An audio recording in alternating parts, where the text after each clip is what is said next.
فأنا ناصح لإخواني بالصدع بالحق تبيض وجوههم. السكوت في مسألة الحزبية يضرها، فاصدع بما تؤمر وأعرض عن المشركين. سلامي على دماج ورجالها والشيخ يحيى ودار العلم يا سعد بانها. بسم الله الرحمن الرحيم. الحمد لله الذي أرسل رسوله بالهدى ودين الحق ليظهره على الدين كله وكفى بالله شهيدا.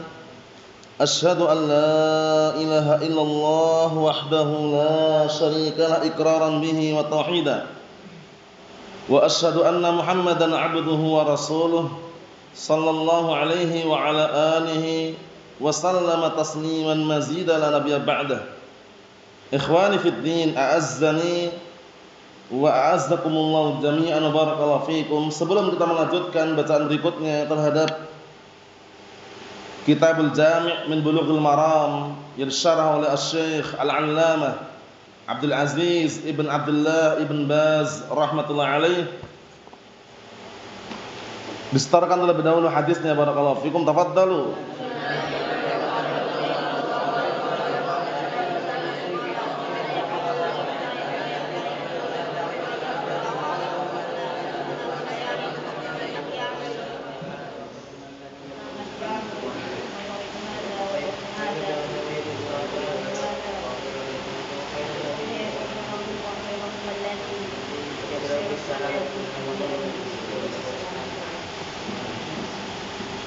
Na'am, ahsantum, barakallahu fiik, a'anakumullah. Kita lanjutkan bacaan berikutnya, disimak halaman 70, halaman yang ke-70 yang punya kitab bisa disimak.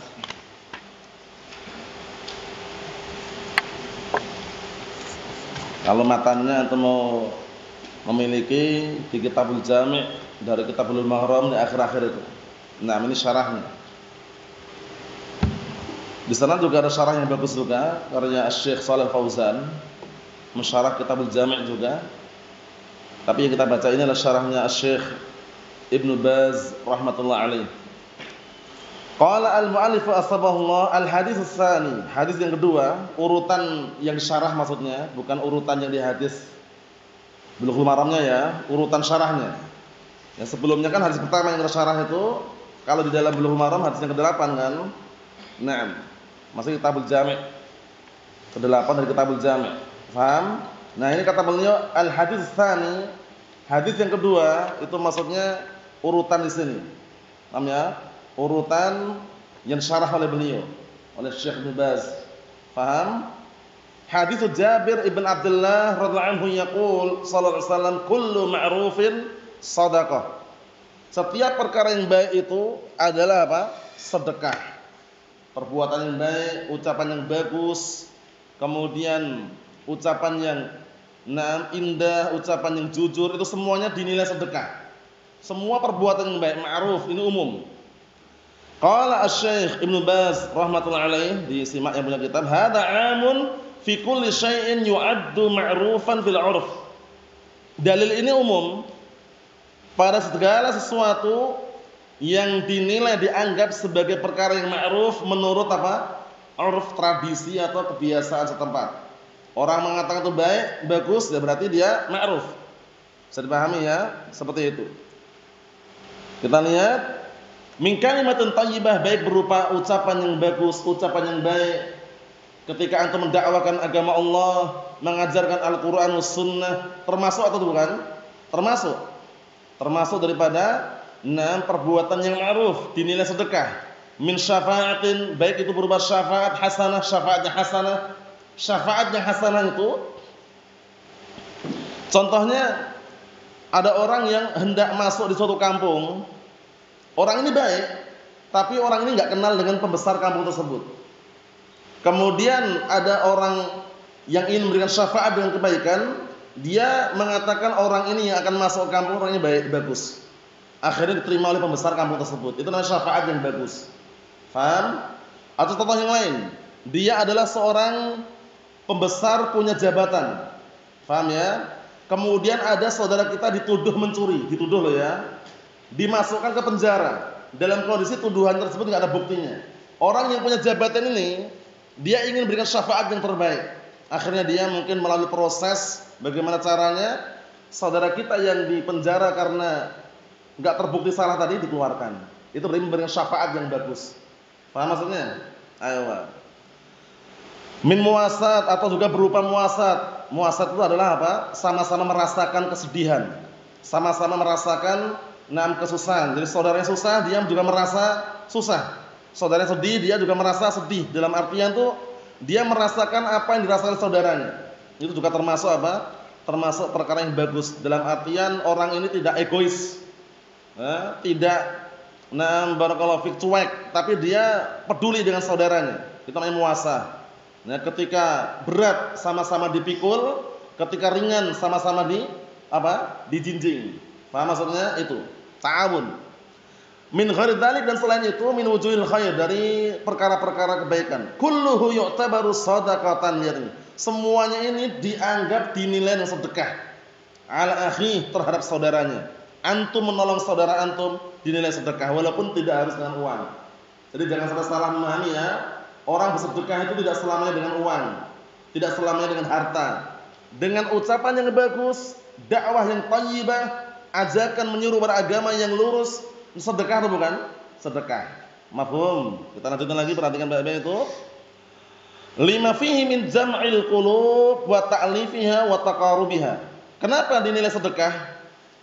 Dikarenakan di dalamnya terkandung apa? Makna apa? Jam'il qulub, yaitu bisa mengumpulkan hati-hati manusia. Wa ta'lifiha, dan bisa menyatukan hati-hati manusia. Wa taqarubiha, dan bisa mendekatkan. Jadi dengan ucapan yang bagus, ucapan yang indah, sopan santun, akhlak yang mulia kepada orang lain, ini kan bisa menarik perhatian, bisa menarik orang yang semula benci menjadi cinta. Bisa dipahami ya? Kullu ma'rufin shadaqah. Setiap perkara yang ma'ruf dinilai apa? Sedekah. Berikutnya disimak. Hakadha rawal Bukhari min hadits Jabir radhiyallahu anhu wa rawa Muslimun mislahu min hadits Hudzaifah radhiyallahu anhu fil lafdhin kullu ma'rufin shadaqah. Mirip sama. Dan demikian yang diriwayatkan Bukhari dari hadis Jabir bin Abdullah radhiyallahu anhu, dan juga diriwayatkan oleh Imam Muslim yang semisalnya juga dari hadis Hudzaifah radhiyallahu anhu dengan lafaz kullu ma'rufin shadaqah, sama lafaznya. Setiap perbuatan yang ma'ruf itu dinilai dengan sedekah. Fal matnu, matannya ini muttafaqun alaih, was sahabi mukhtalif. Sahabatnya beda orang, tapi matannya disepakati. Kullu ma'rufin shadaqah. Berarti datang dari hadisnya siapa tadi? Jabir bin Abdullah, datang juga dari hadisnya siapa tadi? Hudzaifah ibn Yaman. Mafhum? Fa 'inda Muslimin as-sahabi huwa Hudzaifah radhiyallahu anhu, wa 'inda al-Bukhari as-sahabi huwa Jabir bin Abdullah radhiyallahu anhu. Beda sahabat tapi lafaznya disepakati. Muttafaqun alaih. Kullu ma'rufin shadaqah. Mafhum insyaallah? Naam. Yang berikutnya hadis yang ketiga, al-hadits tsalits. Hadis yang ketiga disimak ya. Wa hakadha haditsu Abi Dzar radhiyallahu anhu yaqul sallallahu alaihi wa ala alihi wasallam, dan demikian juga hadisnya Abi Dzar Jundub bin Junadah al-Ghifari radhiyallahu anhu yaqul sallallahu alaihi wasallam, Rasulullah SAW berkata, la tahqiranna minal ma'rufi syai'an walau an talqa akhaka biwajhin taliq. Artinya apa barakallahu fiik? Janganlah engkau meremehkan sedikit pun dari perkara yang baik, perkara yang bagus, walaupun kamu berjumpa saudaramu dengan wajah yang berseri-seri. Bermodalkan wajah yang berseri-seri sudah dinilai kebaikan, bayangkan. Enggak harus pakai uang, ya, enggak harus pakai iming-iming hadiah. Enggak harus modus, tapi cukup senyum aja, senyum, wajah yang berseri-seri dinilai apa? Dinilai kebaikan, bayangkan. Jangan pernah meremehkan ya. Nah, kenapa hal ini dibahas barakallahu fiik? Karena Rasulullah SAW beliau adalah sosok suri tauladan, panutan, mencontohkan kepada umatnya agar umatnya ini memiliki sifat yang tidak bengis. Bengis itu wajahnya semerawut, merengut, paham ya? Gerutu. Enggak pernah senyum. Ibaratnya seperti apa kemarin? Bagaikan tiang listrik. La kalam wala salam. Allahul musta'an. Paham ya? Nah, jangan. Kalaupun dia semangat dan dia tegas, itu pada waktunya. Tapi di waktu-waktu dia senyum. Nah, tapi juga jangan senyum terus tanpa sebab. Paham ya? Nah, senyum itu ada sebabnya juga. Bertemu saudaranya, hayyakallahu ya akhi ahlan wa sahlan, kaif halak, anta bi khair, misalkan. Paham ya? Senyum. Nah, jangan ketika ketemu kayak lewat kayak tiang listrik berdiri ini. La salam wala kalam, la haula wala quwata illa billah. Nah, kita lihat sini. Bagus sekali hadis ini ya. Motivasi buat kita kalau bertemu dengan saudaranya senyum. Bi iskanil lam. Untuk masalah tolak ini pahami maknanya. Bi iskanil lam, lamir sukun, talqin, talqun. Ya, lamir sukun. Yakni munbasitan, dengan wajah yang berseri-seri. Ceria, tahu ceria antum? Tahu ceria Muhammad, tahu ceria? Wajahnya berceria, berseri-seri. Paham ya? Ewa. Wa fil lafdhin taliq. Dengan lafaz yang lain dengan taliq ada tambahannya, taliq bi ziyaratinya. Talqun sama taliqun. Ai munbasitun laisa bimu'abbisin. Masyaallah, dijelaskan lagi ini. Kalau taliq bi wajhin taliq artinya apa? Wajah tersebut munbasitun, ceria, laisa bimu'abbisin, bukan barakallahu wajah yang apa? Yang barakallahu fi cemberut. Paham ya? Antum tahu cemberut enggak? Merengut. Tahu cemberut ya? Sangar itu, paham ya? Nah, tapi wajahnya itu berseri-seri, ceria, senang. Hakadha yanbaghi lil mu'min 'inda liqa' bi akhihi. Sahih. Demikianlah selayaknya bagi seorang mukmin ketika jumpa dengan saudaranya, senyum. Assalamualaikum, kaifa haluk ya akhi, anta bi khair? Allah yabarik fik, Allah yahfaduk, Allah yu'inak, Allah yaftah 'alaik. Doakan. Paham ya? Dengan doa-doa yang bagus. Sambil apa? Wajah yang senyum tadi. Mafhum salah aksadiqun? Ayo na'am. Wa indal muqabalah, dan juga ketika berjumpa, berpapasan, muqabalah, berjumpa berpapasan. Jangan berpapasan tengah jalan, yang ini cari jalan lain, yang ini belok dari jalan lain. Ternyata punya masalah apa? Pribadi. Nah, ternyata gara-gara apa? Masalah hutang. Jangan, Allahul musta'an. Nah, masalah hutang itu masalah besar, tapi jangan sampai sampai cari jalan yang lain gitu loh. Kita lihat ini. Yakunu wajhuhum talqan munbasitan la mukfahirran wa la mu'abbisan. Masyaallah, lihat ini. Begitu juga ketika bertemu, berjumpa, muqabalah, berhadapan dengan saudaranya, hendaknya wajahnya itu berseri-seri, ceria, tidak mukfahirran. Mukfahirran itu muram. Tahu muram ya, wajah muram tahu kan? Muram tahu ya, wajah muram? Muram itu menggerutu. Apa istilahnya itu? Barakallahu fiik, cemberut, itu muram. Paham ya? Wala mu'abbisan artinya sama. Mu'abbisan itu apa? Cemberut artinya. Mufahirran itu muram. Muram maksudnya ya. Paham muram tahu kan muram ya? Nah, jadi wajahnya itu pastikan ketika ketemu saudaranya itu wajahnya ceria, senang. Walaupun banyak masalah. Walaupun banyak masalah, berat nih kalau banyak masalah nih ya. Kadang orang banyak masalah itu diam aja dia. Tapi minimal senyum lah. Nah, walaupun dalam hatinya banyak masalah nih ya. Nah, itu berat sekali itu, tapi bisa diupayakan. Paham ya? Nah, ya, jadi ditampakkan bahwasannya apa? Bahwasannya dia itu sebenarnya ada masalah, tapi ketika di hadapan orang nampak bahwasannya dia enggak punya masalah. Apa pantunnya itu? Istaghni ma aghnaka Allah bil ghina. Fa idza tasibka khasasatun fatadammani. Nah, artinya istaghni ma aghnaka Allah bil ghina. Merasakanlah cukup dengan apa-apa yang telah berikan kepadamu berupa kekayaan dan kecukupan. Fa idza tusibka khasasatun fatajammali. Apabila kamu ditimpa sesuatu yang menyedihkan, menyusahkan, maka tampakkanlah engkau itu seakan-akan indah. Maksudnya bagaimana? Seakan-akan enggak ada masalah gitu loh. Paham ya? Padahal masalah banyak itu. Nah, itu yang paling sulit. Menampakkan di hadapan orang enggak ada masalah, santai, tenang bawaannya. Padahal dia punya masalah, mungkin masalah keluarga atau masalah yang lain, tapi enggak nampak di hadapan orang. Paham ya? Nah, cukup dia yang tahu dan keluarganya kemudian mengeluhkan dan juga mengadukan kepada Allah Subhanahu wa taala. Berikutnya, al-haditsul rabi', hadis yang keempat. Disimak baik, yang keempat ini disimak baik ini, hidup bertetanggaan itu tidak selamanya mulus dan halus. Kadang juga ada yang namanya modus. Kadang juga ada yang namanya barakallahu fik, perbuatan-perbuatan yang tidak diinginkan. Tapi kalau ingin mendapatkan pahala dan juga keluarga dan juga tetangga yang baik, kita harus menempuh cara-caranya, di antaranya ini caranya. Al-haditsul rabi', hadis keempat. Apa itu? Idza tabakhta maraqatan fa'aksir ma'aha wa ta'ahad jiranaka. Sudah kita lewati berkali-kali hadis ini ya. Di sini dibahas lagi. Apabila engkau masak suatu Nah, masakan kuah, marok itu biasanya kuah yang ada dagingnya, masak daging kemudian keluar kuahnya itu marok namanya. Fa'aksir ma'aha, maka perbanyaklah airnya, kuahnya.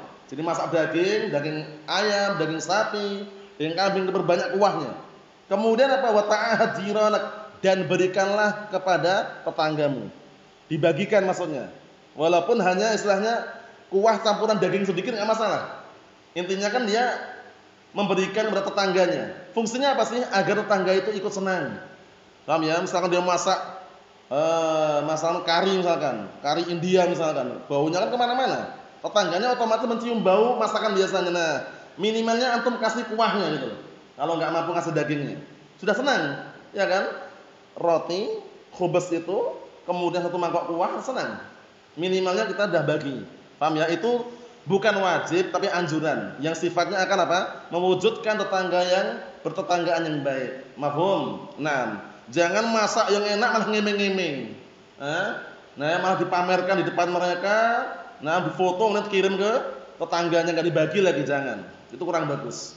Kalau misalkan belum mampu untuk memberikan kepada tetangga yang terbaik, jangan pamer di hadapan mereka. Paham ya? Karena penilaian orang itu beda-beda. Paham ya? Penilaian orang itu berbeda-beda. Kita lihat penjelasannya, disimak. Qala Asy-Syaikh Abdul Aziz Ibn Abdullah Ibn Baz rahmatullah alaih, hadanil haditsan kilahuma fihima minal bir was-silah. Sahih.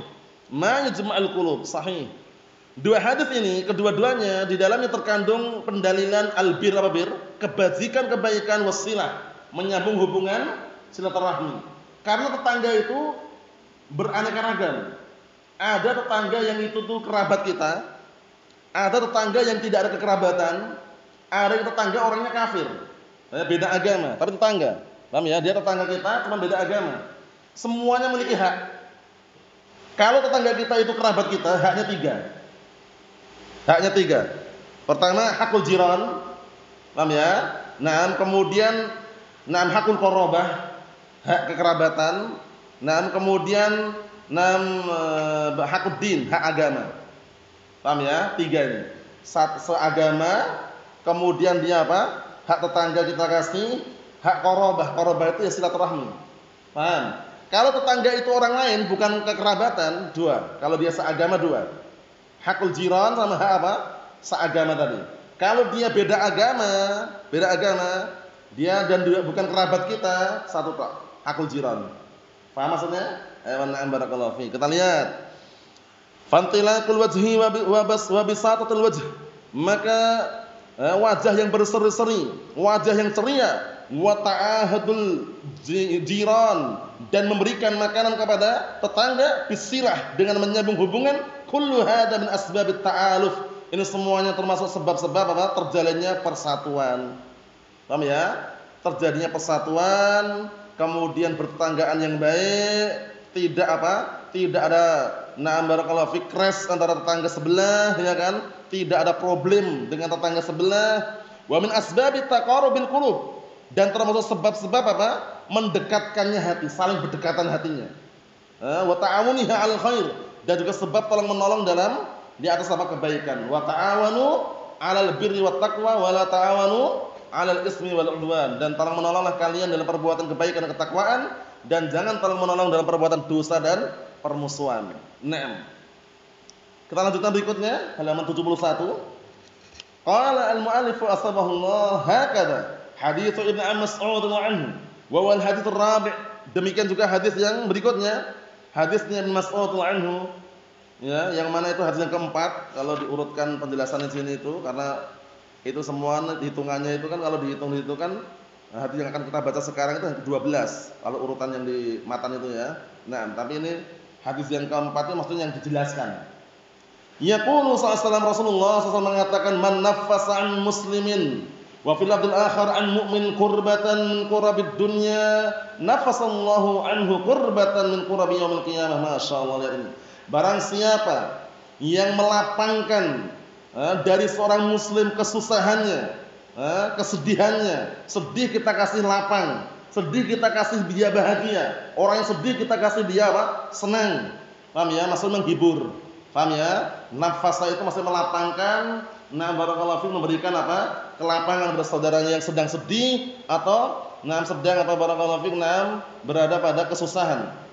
Barang siapa yang melapangkan dari seorang muslim atau mukmin suatu kesusahan, kesedihan daripada kesedihan dunia ini, niscaya Allah Taala nanti kelak di hari kiamat akan melapangkan barakallahu fik, kesusahan, kesedihan dari orang tersebut. Balasannya apa? Bagus juga. Al jaza min jinsil amal. Balasannya itu tergantung dengan jenis amalannya. In khairan fa khairun wa in syarran fa syarrun. Jika amalannya bagus, balasan juga bagus. Jika amalannya jelek, balasan juga jelek. Yang berikutnya, wa man yassara 'ala mu'sirin yassarallahu 'alaihi fid dunya wal akhirah. Masyaallah. Inilah yang sering dilanggar oleh orang-orang yang gemar dengan transaksi ribawiyah. Poin ini. Barang siapa yang memudahkan orang yang kesulitan, niscaya Allah akan mudahkan untuknya di dunia dan akhirat. Orang-orang yang gemar dengan praktek ribawiyah itu di bank fulan, bank alan, kalau bank-bank yang antum mensaksikan, walaupun namanya bank syariat lah, walaupun namanya bank kelihatannya masyaallah syar'i, itu biasanya mereka sebenarnya ketika mengatakan kami bantu Anda, itu modus sebenarnya. Kenapa modus? Karena ketika minjamkan itu nanti dengan tempo sekian-sekian, nanti kalau melebihi temponya naik enggak pembayarannya? Naik, ada bunganya, bayangkan itu. Itu berarti enggak nolong. Paham ya? Sedangkan orang yang minjam ini kadang kesulitan, enggak bisa bayar. Kata pihak bank, "Thayyib, sekarang kalau belum bisa bayar, kami kasih waktu apa? Tambah sepekan. Tapi nanti bayarnya naik." Nah itu berarti apa? Sebenarnya dia enggak nolong, justru mencekik. Paham ya? Menekan gitu loh. Minjamnya 5 juta, masa kembalikannya 5.500.000. Itu pun kalau tepat dengan temponya, waktunya. Kalau melebihi temponya berapa biasanya? Naik lagi. Modusnya bagaimana modusnya? Menerima pinjaman. Maksudnya orang ngasih ke situ nanti dikasih pinjaman. Paham ya? Dengan bunga cuma 0,05%, 0,5% katanya. Ada bunganya, jangan. Bunga itu riba barakallahu fik, walaupun diartikan dengan ini adalah riba untung atau yang semisalnya, itu semuanya adalah modus. Hati-hati. Terus bagaimana pinjam-meminjam syar'i? Pinjam-meminjam syar'i itu tidak ada denda, tidak ada kenaikan nominal yang dia pinjam, paham ya? Kemudian juga tidak ada riba di dalamnya. Kalau misalkan dia minjamnya 10 juta, ngembalikan berapa? 10 juta itu pinjaman syar'i. Tapi ada enggak seperti itu di bank-bank yang sekarang kita saksikan? Ada enggak kira-kira? Enggak ada. Wallah alam, sebatas yang kami ketahui minjam 10 juta kembalikannya 10 juta sama, itu enggak ada. Misalkan ya, antum jam 10 pagi minjam 10 juta. Mau dilunasi jam 5 sore, itu ribet. Padahal mau dilunasi loh. Ribet. Ribet proses gini gitu. Pengennya itu biar lama gitu loh, diperlama. Jadi mau dilunasi enggak boleh. Biar lama nanti keluar bunganya itu. Hati-hati barakallahu fiik. Makanya yang paling terbaik kalau tidak mengharuskan pinjam di bank, jangan pinjam di bank. Kalau dikasih pinjaman bagaimana? Lihat. Kalau yang menjamin adalah seperti bank atau yang semisalnya itu, jangan. Karena biasanya ada bunganya. Bunganya ini riba. Paham insyaallah? Hati-hati. Padahal kalau seandainya sesuai dengan syariat, bagaimana dalam surah Al-Baqarah itu? Wa in kana dzu usratin fanadiratun ila maisarah. Kalau seandainya ada orang yang kesulitan bayar, maka tundalah sampai waktu yang dimudahkan. Ditunda bukan berarti menaikkan, cuman menunda waktu pembayaran, tapi membayarnya sama tetap dengan nominal yang sudah disepakati. Sudah dipahami? Jangan sampai salah. Berikutnya, wa man satara musliman satarahu Allah fid dunya wal akhirah, dan barang siapa yang menutupi aib saudaranya di dunia, niscaya Allah akan tutupi aibnya kelak di dunia dan juga di akhiratnya. Setiap orang punya masa lalu. Tapi masa lalu orang tersebut ketika enggak diulang kembali, masa lalu yang kelam, jangan diungkit-ungkit lagi. Sebulan dulu preman, suka begal, suka ngerampok, dia juragan juragan narkoba, dia suka judi online, kalah berkali-kali misalkan. Itu semuanya kalau masa lalu yang kelam seperti itu enggak terulang kembali, orang ini tobat, jangan diungkit-ungkit kembali. Mengungkit-ungkit kembali dia berdosa nanti. Berarti membongkar aib saudaranya. Bisa dipahami? Kecuali apa? Kecuali orang ini tobatnya tobat sambel. Tahu tobat sambel antum Gaza? Antum ketika makan sambal pedas berhenti enggak? Nanti kalau udah enggak pedas makan sambal enggak? Biasanya kalau udah berhenti karena pedas, nanti kalau udah enggak pedas lagi makan sambal enggak biasanya? Biasanya orang-orang itu biasanya. Ya, karena itu tobat sambal namanya. Nah, tobat sambal itu ketika dia tobat, nanti kalau ada kesempatan mengulangi lagi berbuat dosa. Ibaratnya tobat sambal istilahnya. Orang kan berhenti makan sambal karena pedes kan. Kalau udah gak pedes makan sambal lagi. Itu ungkapan. Maksudnya tobat itu gak serius dia. Nah, dia sudah punya masa kelam yang ngeri, masa kelam yang yang jelek, tapi ketika dia tobat, tobatnya gak tulus, tobatnya gak benar, ngulangi. Dan ngulanginya berkali-kali. Nah, itu boleh disampaikan kepada orang agar orang berhati-hati dengannya. Paham ya? Nah, biar orang-orang berhati-hati dengan orang tersebut. Bisa dipahami insyaallah? Ayo, jangan sampai salah memahami loh ya. Hukum asalnya at-taib 'anil dzanbi kaman la dzanbalah. At-taibu 'anil dzanbi kaman la dzanbalah. Orang yang tobat dari suatu dosa itu seperti orang yang tidak punya dosa lagi. Itu pada asalnya ya, sehingga antum dan kita ini tidak menutup kemungkinan punya masa lalu. Tapi masa lalu yang kelam, yang jelek, yang buruk, ketika enggak terulang kembali, barakallahu fiik, maka jangan pernah diungkit-ungkit lagi. Paham ya? Jangan pernah diungkit-ungkit lagi, kemudian membeberkan aib saudaranya. Nah, karena banyak orang yang seperti itu modelnya ya. Dalam artian barakallahu membongkar aib masa lalu biar orang menjauh dari si fulan tersebut. Hati-hati. Kalau tujuannya hanya barakallahu fiikum untuk menjauhkan dari saudaranya dari saudaranya yang lain, maka enggak diperbolehkan. Kecuali kalau orang itu mengulang kembali perbuatan dosa masa lalu yang akan berakibat pada yang lainnya. Nah, kerusakan akan merajalela, akan nular misalkan, boleh disampaikan biar orang berhati-hati. Kita lihat, wallahu fi aunil 'abdi ma kana 'abdu fi auni akhihi, rawi Muslim.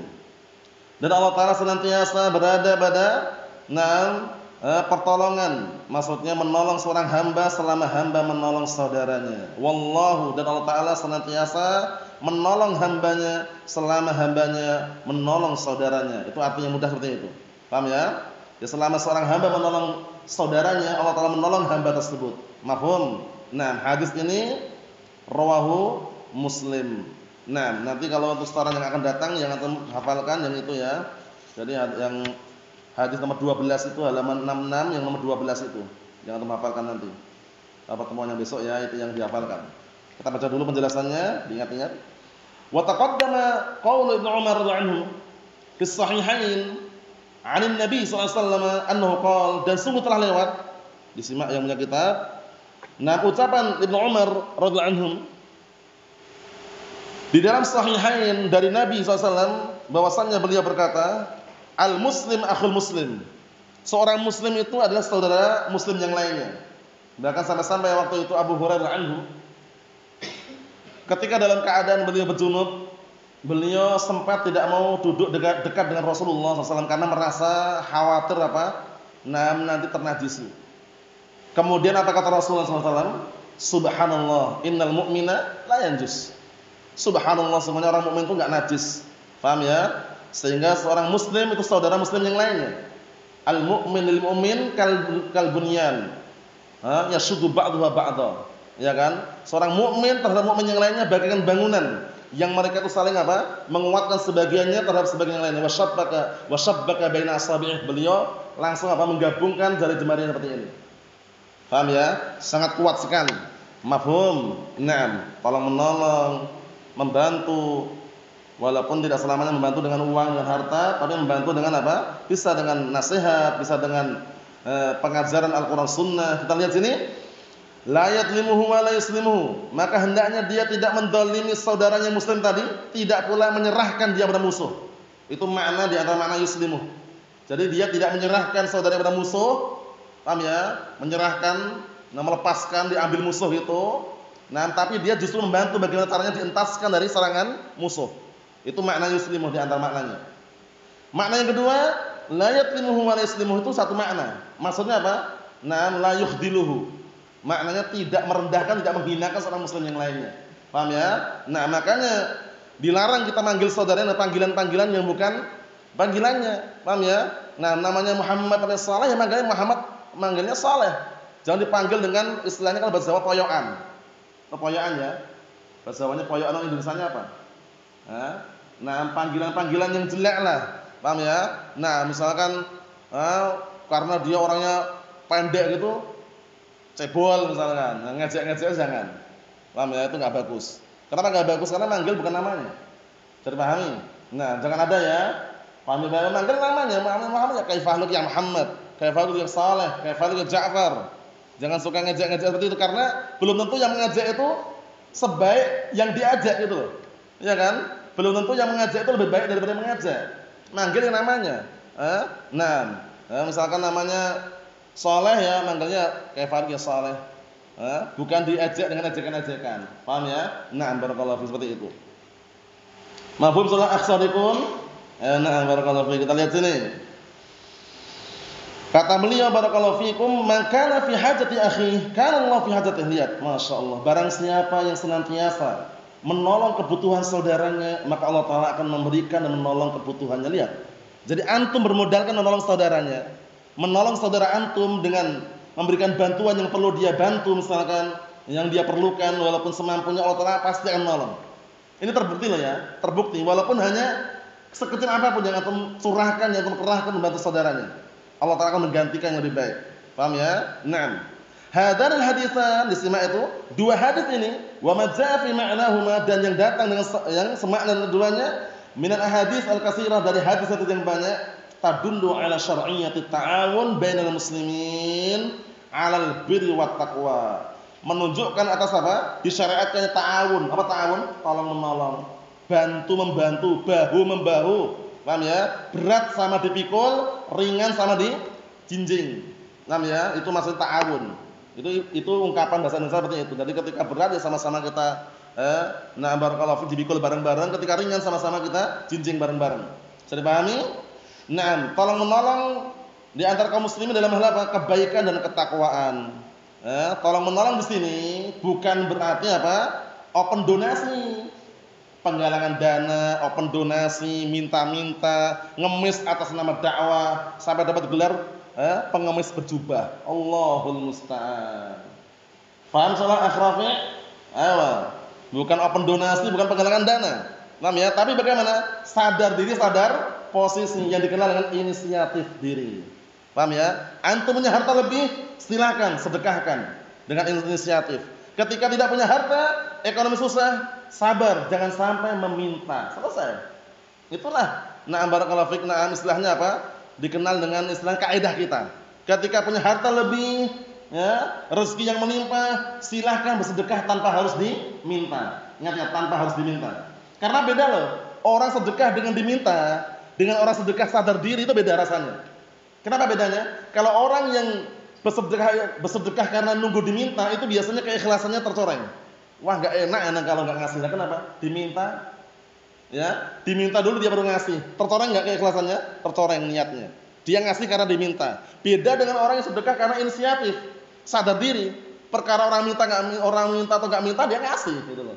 Paham ya? Itulah yang namanya apa? Nah, menjaga niat itu penting sekali.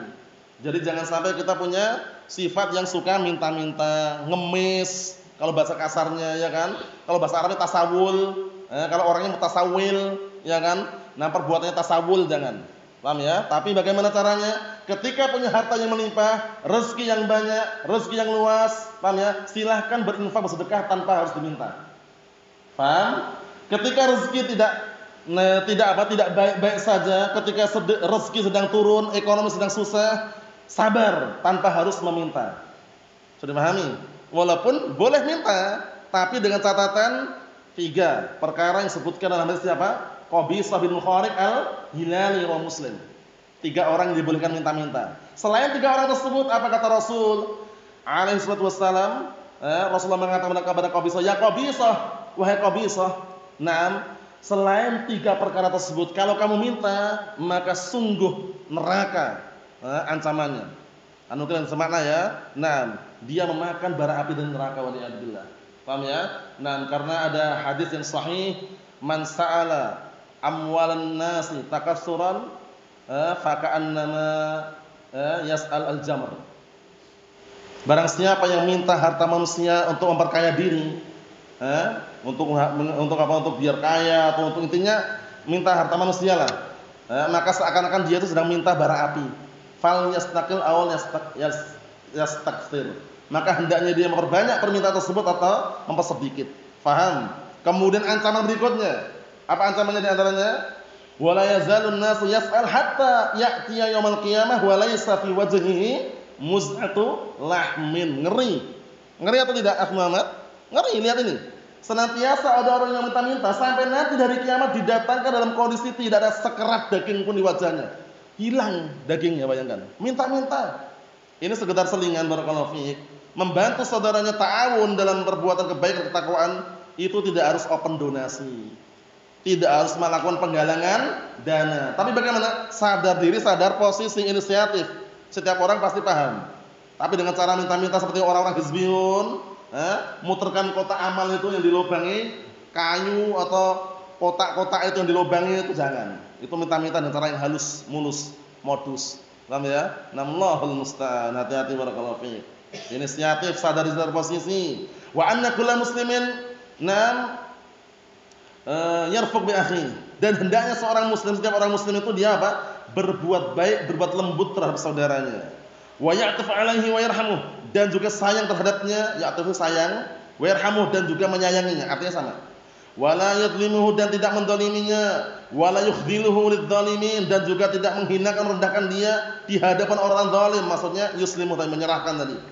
Bal yu'inuhu 'ala daf'idz dzulm, bahkan menolong dia untuk menolak kedzaliman. Paham ya? Makanya kalau sudah bersama seorang muslim, saudaranya jangan pernah menjailin. Paham ya? Jangan pernah ngebully saudaranya. Tahu ngebully antum? Membuli saudaranya jangan. Jangan sampai antum gara-gara suka ngebully saudaranya, suatu ketika antum dikebuli juga. Paham maksudnya? Nah, tapi bagaimana? Ta'awun, tolong menolong, tidak mengganggu saudaranya, tidak merendahkan saudaranya. Saudaranya tidur, jentiannya diikat pakai tali. Allahul musta'an. Paham ya? Naam. Saudaranya tidur, wajahnya coret-coret, bangun nanti biar orang tertawa. Allahul musta'an. Itu enggak pantas. Apalagi talabatul ilm. Paham ya? Nah, hindari yang seperti itu, barakallahu fiik. Karena pelaku-pelaku itu belum tentu mau digitukan. Kecuali dia mau digitukan. Ya kan? Nah, ini menunjukkan bahwasanya janganlah kita mendolimi saudaranya. Janganlah kita menjalin saudaranya, tapi saling ta'awun, tolong menolong. Kita sedikit lagi. Wala yadlimuhu wa la yaslimuhu, maka hendaknya dia tidak mendolimi saudaranya dan juga tidak menyerahkan saudaranya kepada musuhnya. Bi makna wala yukhdiluhu, ay yakunu nasiran lahu fil haqq sahih. Hendaknya dia menjadi penolong untuk saudaranya pada perkara yang benar. Saudaranya di atas kebenaran dia tolong, dia bantu untuk menyuarakan kebenaran dan al-haq tersebut.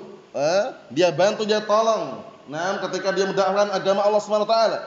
Nah, mu'inan lahu fil haq, menolong dia pada perkara yang benar. Fi hajatihi, pada keperluannya, fi raddi dzalamatin anhu, untuk menolak atau menghilangkan kedzaliman yang menimpa dirinya. Fi syafa'atin hasanah tanfa'uhu, pada syafaat yang bagus yang bermanfaat untuknya. Fi qada'i daini, dan juga dalam melunasi hutangnya. Boleh. Antum punya harta kekayaan lebih, melunasi hutang saudaranya boleh enggak? Boleh, menolong namanya. Fi ikhrajihi minas sijn. Nah, kalau dia punya kedudukan, punya jabatan, istimewa kitabnya itu, dia punya kedudukan, punya jabatan, dia bisa membantu saudaranya dengan apa? Fi ikhrajihi minas sijn, mengeluarkan saudaranya dari penjara. Idza kana sijnu bi ghairi haqq, kalau dia penjaranya tersebut tidak apa? Tidak didasari unsur kebenaran, hanya mungkin apa? Isu, kemudian ditangkap karena enggak ada bukti, akhirnya dia ditangkap ya. Nah, barakallahu fi, kemudian intinya mungkin karena masalah politik atau semisalnya, tapi semuanya alasannya enggak benar ternyata. Nah, dia punya jabatan, punya kedudukan, dia ngentaskan, mengeluarkan saudaranya dari penjara tadi. Nah, dan juga menolong saudaranya dalam hal apa? Fi zawaj, pernikahan. Saudaranya sudah lama menyendiri, ya, lama membujang dia. Paham ya? Kemudian dan dia perlu istri, ya, dia tarikan. Paham ya? Dia mencarikan, misalkan dia mencarikan akhwat untuk si fulan tersebut, itu termasuk ta'awun juga. Paham ya? Termasuk ta'awun dalam perbuatan yang baik. Nah, fi ghairi hada, dan selain ini min wujuhil wahajat, pada semua macam-macam keperluan. Maka fi hajati akhihi kana Allah fi hajati, barang siapa yang senantiasa dia menolong kebutuhan saudaranya, Allah Taala senantiasa menolongnya. Hada amun umum wal hajatu mutanawwi'ah, dan keperluan-keperluan itu beraneka ragam. Paham ya? Setiap orang pasti punya keperluan, punya kebutuhan, dan kebutuhan orang itu berbeda-beda dan beraneka ragam.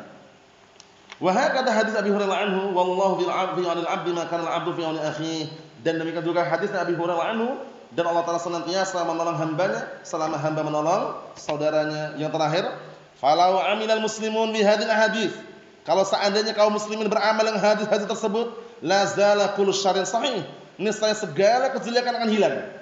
Yang semula punya masalah pribadi ketemu senyum. Si A sama si B ini punya masalah pribadi dia, ketemu di jalan senyum, assalamualaikum, hilang iskal. Kalau seandainya terjadi loh ya. Tapi beratnya kadang-kala itu mengawali senyum itu berat sekali. Namanya karena punya masalah pribadi, apalagi awalnya salam, assalamualaikum, satunya merengut. Makanya kemarin kita lewati hadisnya, kalau menghajar saudaranya dalam perkara dunia, jangan lebih dari 3 hari. Sehari boleh enggak? Boleh. 2 hari boleh enggak? Boleh. 3 hari maksimalnya. Kenapa sehari, 2 hari, 3 hari diperbolehkan? Karena yang namanya manusia itu pasti ada yang namanya dongkol. Oh dongkol atau mendongkol ini, dongkol. Wah, begitu. Nah, itu ternyata kemarin jelas oleh Syekh Abdul Aziz Ibn Abdullah bin Baz. Antum lihat di dalam halaman 69 itu, bagian tengah atas itu. Nah, barakallahu fiik. Di situ disebutkan bahwasanya alla yazid fil hajr ala salas. Jangan lebih dari 3 hari. Amma salas fala ba'sa. Kalau cuma 3 hari enggak masalah. Tapi kalau dari awal langsung dihilangkan, langsung enggak sakit hati, bagus enggak berarti? Bagus kalau dari awal. Tapi kalau terpaksa harus dongkol sehari, 2 hari, 3 hari. Setelah 3 hari ini turunkan egonya, turun. Ketemu assalamualaikum. Perkara dia jawab urusan dia. Salam aja antum. Paham maksudnya Hisam? Itu cara yang terbaik. Wa khairuhuma alladhi yabda'u bis salam. Yang terbaik antara kedua orang berselisih itu yang ngawali salam. Assalamualaikum ya akhi. Dialah salam wala kalam, lewat aja kayak tiang listrik. Allahul musta'an. Yang listrik berdiri diam aja ya. La salam wala kalam orang ini. Salamnya diam aja dia. Nanti lama-lama mungkin semoganya luluh hatinya. Paham ya? Nah, assalamualaikum. Gitu. Berarti sehari, 2 hari, 3 hari, ya maksimal 3 hari. Itu dalam perkara apa? Dunia. Biasanya jual beli, ya kan? Biasanya masalah ucapan, omongan, ya kan? Yang ini Jawa Tengah, Jawa Timur, ya. Jawa Timur mungkin menurut Jawa Tengah agak kasar, padahal itu menurut orang Jawa Timur biasa-biasa aja. Gara-gara ucapan langsung sakit hati. Paham ya? Nah, yang ini orang Jawa, orang Jogja, yang ini orang Makassar, yang ini orang Batam, orang Sumatera, mungkin ada beda yang sedikit, kemudian sakit hati. Jangan bermudah-mudahan sakit hati. Orang sakit hati itu buang-buang waktu. Benar enggak? Makanya jangan pernah sakit hati ya. Orang sakit hati itu buang-buang waktu. Sakit hati 2 menit, 1 menit, setengah menit aja terbuang waktunya enggak? Berpikir dia terus. Ya kan? Sakit hati seperti itu, orang sakit hati memikirkan dia. Tapi kalau enggak sakit hati, enggak usah diambil pusing sudah. Paham ya? Nah, bismillah aja. Berat memang, tapi bisa diupayakan. Mafhum? Naam. Yang terakhir apa kata beliau? La hasala kullu khair, niscaya akan terjadi semua kebaikan. Wala tahada jam'uhum, dan akan bersatu kumpulan mereka. Wa nasrahumullah ala aduwihim, dan Allah Ta'ala akan menolong mereka untuk melawan musuh-musuh mereka. Nasallaha an yusliha ahwalahum. Kita minta kepada Allah Ta'ala semoga memperbaiki keadaan mereka. Wa an yajma'ahum ala huda, dan semoga Allah Ta'ala mengumpulkan mereka di atas petunjuk. Nasallaha as-salamata wal afiyah walhamdulillahirabbil alamin.